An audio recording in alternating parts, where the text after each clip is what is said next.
I'm Phil from Whitechapel, and you're listening to 88.7 WSYC FM Mellodic Carnage. A new era of corruption. That's your latest CD coming out June 8th. Could you tell us a little bit about that? It was great recording. We did it with Jason Sukoff down in Sanford, Florida at Audio Hammer Studios. It was great working with him. He had a lot of great ideas for us, and he was a lot of fun to work with. He kept the morale high, and with his crude humor and everything. And the CDs, I feel like this CD is a lot more advanced musically for us, and it's got a lot more dynamic to it, a lot more leads. It's got it's not just riff, and that's the end of the song. It brings back there's choruses in some of the songs, and actually a lot of the songs there's there's choruses and stuff that we bring back, and I feel like this whole album is just more. It's more of a just the next step. It's the next step for us, more matured sound for us. My next question was going to be like, what's this one kind of going to bring to the table that the other ones haven't? Would you say it's just kind of more like mature musicianship? Yeah, I mean, I pretty much covered that in the first question. I mean, it's like, Sukoff really, he listened to the songs, and he put in his input on what should go where, and I mean, a lot of the music was written by us, but as far as what you can expect, this is the first CD that we've used 8 strings. We only used it on like 2 parts of the CD, but it's just another thing that we added. A lot of bands are using 8 strings nowadays, and we're not really known. We're known for 7 string, tuning down to A, but this CD just has a lot more. I think it's a lot easier to catch on to. It's not just all over the place. It's I guess you could say it's got a lot of catchy elements to it. So how's this tour been going for you guys?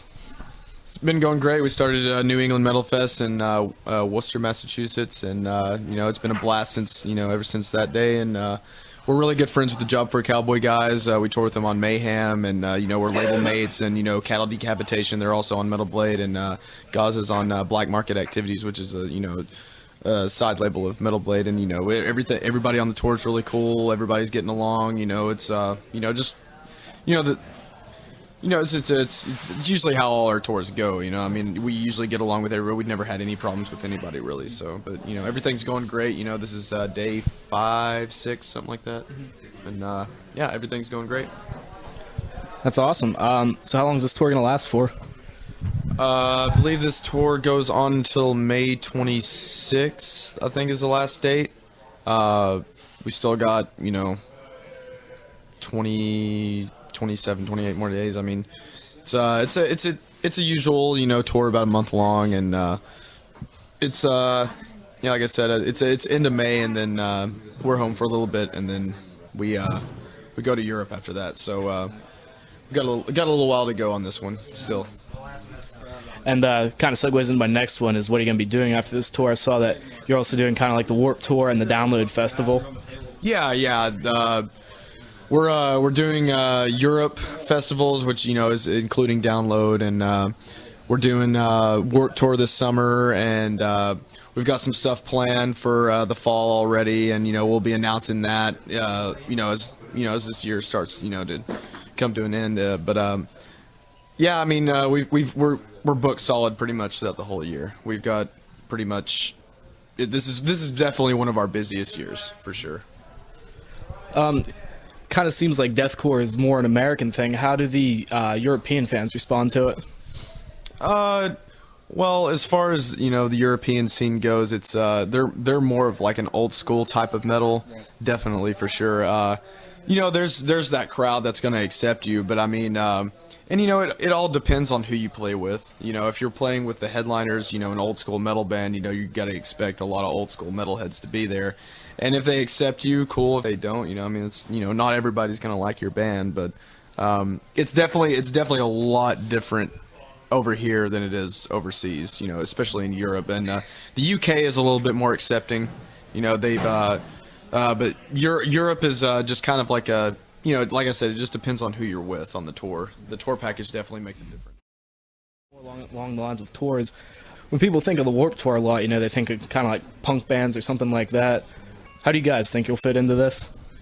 Well, Warped Tour pretty much started out as like a a punk hardcore festival. It's I remember back whenever I was 16, I went to it and it was nothing but punk bands. There was no metal at all. It was like Green Day was headlining. And it's really cool though that they're bringing in all sorts of genres like metal. Of course they keep punk. They have pop and just all kinds of different other bands. And I mean it's one of the biggest tours of the summer, and it's a lot of more kids are discovering new music, discovering music like us. I used to be a big punk rocker, and like I used to listen to just mainly punk, and kids branch out, and they if you go to a punk festival, obviously you're going to enjoy the music, but why not try to branch out to other styles of music too as well. So do you think this will kind of bring people who normally wouldn't listen to Whitechapel, kind of bring in some more fans? Yeah, and that's the exact that's one of the exact points of us doing this tour, and plus for the past couple of years now they've been bringing in all sorts of different types of music now, and I definitely we toured with Trivium last year, and that definitely brought in a different crowd for us because Trivium fans are Trivium fans, and they want to come see Trivium, and once they see us, and some of them aren't going to dig us, some of them will, and that's the whole point of his exposure. And do you guys have a favorite song that you like to play live, or you personally? Well, honestly, for all of us, I'd say it's probably the new song that we play, Darkest Day of Man, because it's fresh and it's new, and we play these songs day in and day out, and once you play something new, it's automatically it's going to be a lot more. It's going to be funner than any song that you play that we've been playing for the past 3 years now, and but Darkest Day of Man is the only song we're playing live right now off the CD, and that's definitely one of my favorites because just for the simple fact that it's new, it's fresh, and it's. I just feel like it's more. I don't know. It's got a lot more energy than some of the songs that we've written in the past. You first started out in Whitechapel. You were one of the founding members. Did you ever expect that you'd be playing with acts like Cannibal Corpse and Behemoth? Did you ever see that coming? No, I mean when we first started out, just getting shows in different cities with bands that are non-existent anymore, and that was a huge deal for us, and to go from that to playing with bands like on the Mayhem tour, we played like with Marilyn Manson and Slayer and stuff like that. I'd never imagined in a million years that we'd be on the same show as people like that. No way. So is it kind of like, wow, I listened to these bands and now I'm playing with them? Was it kind of like that kind of feeling? Yeah, I mean it's definitely just a surreal feeling. A lot of kids have this dream to play in a band and tour the world, and that's all you can really say. It's surreal. It's hard to believe. I'm kind of like going back to the roots of the band. You guys are from Tennessee. To kind of stereotype, like down there, it's mainly known for like country music, stuff like that. What kind of sparked it for you to get into like a deathcore kind of band? Oh well, I've listened to a lot of metal throughout my whole life. I started obviously I'm one of the typical kids that started out listening to Metallica, and then it all started with death metal whenever I saw Cannibal Corpse on Ace Ventura, and ever since then I saw that band. They scared me, and I would watch the movie and I would rewind it like 100 times, just watch it over and over again, just be like, I can't believe what I'm seeing right now.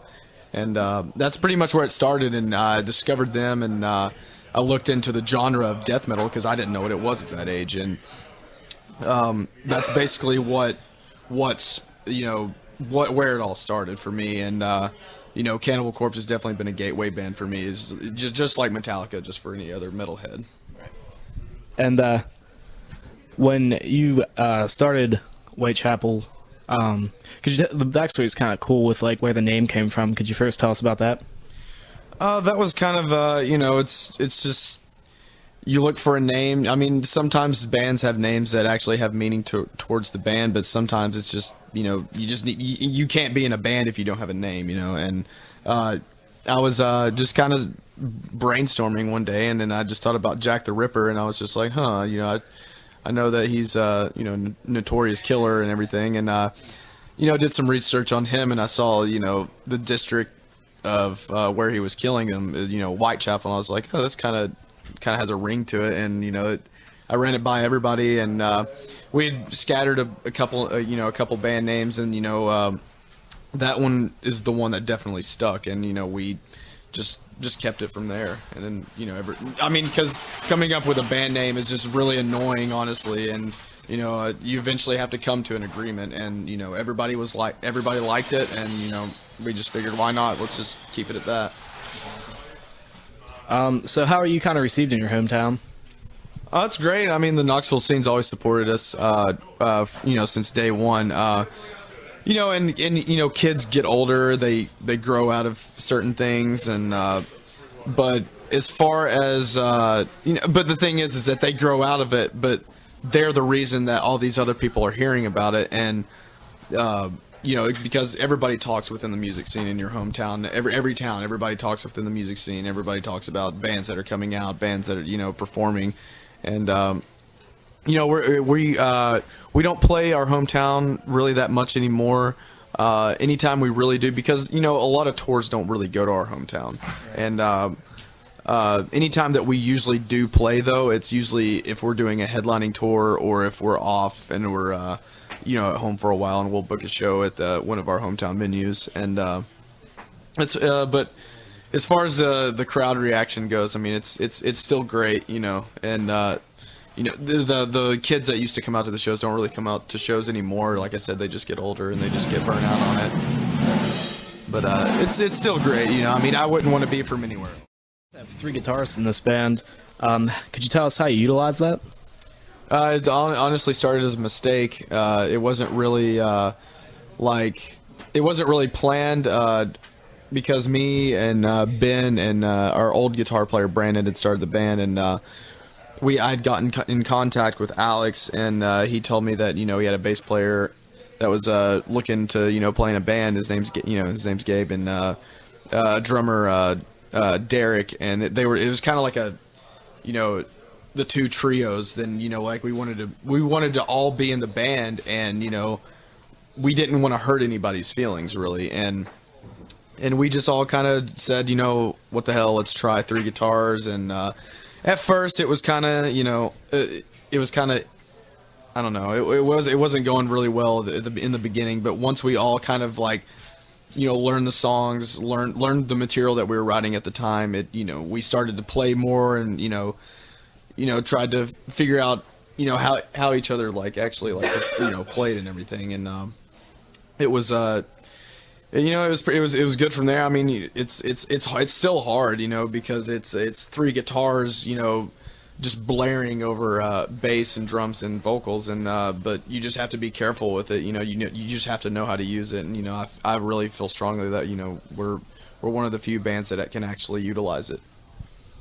I'm not really too big into deathcore bands, but there's something about you guys that just kind of makes you stand out. What do you think that might be?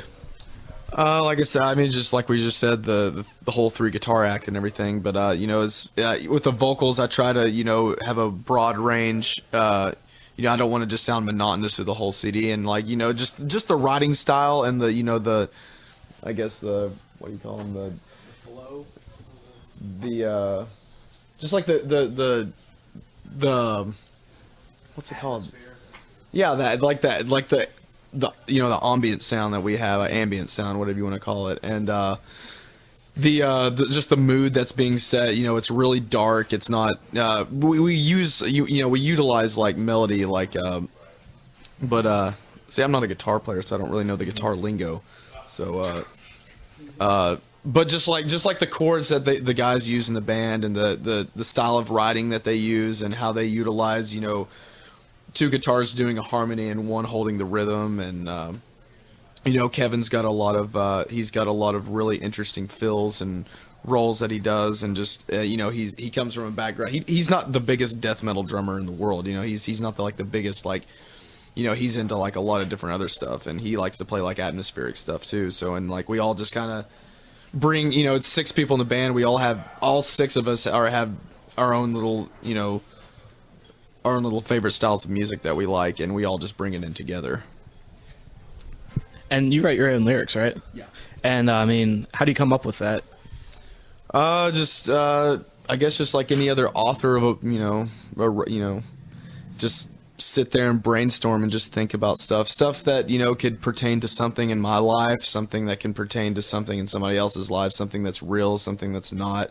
It's just it's just art, and you just have to you just use your mind. That's all I have. That's all I do, and I just sit there and think about things that are just weird and crazy, and a lot of people don't think about in everyday life. All right, that's awesome. I'm just going to leave you with the last word, and I'm just wondering, is there anything that you would like to say to the Whitechapel fans? Just keep coming out to shows, keep supporting. We'll keep coming to your town, and thanks for all the support. Thanks for everything you guys have done, and if you keep supporting us, we'll keep staying around.